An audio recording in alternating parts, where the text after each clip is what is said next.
The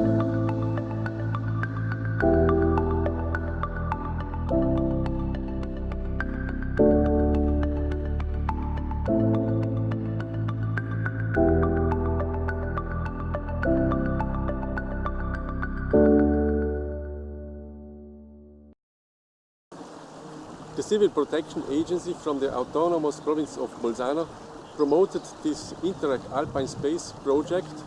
to monitor the lot of river restoration measures we made in the last few years, or in the last 10-20 years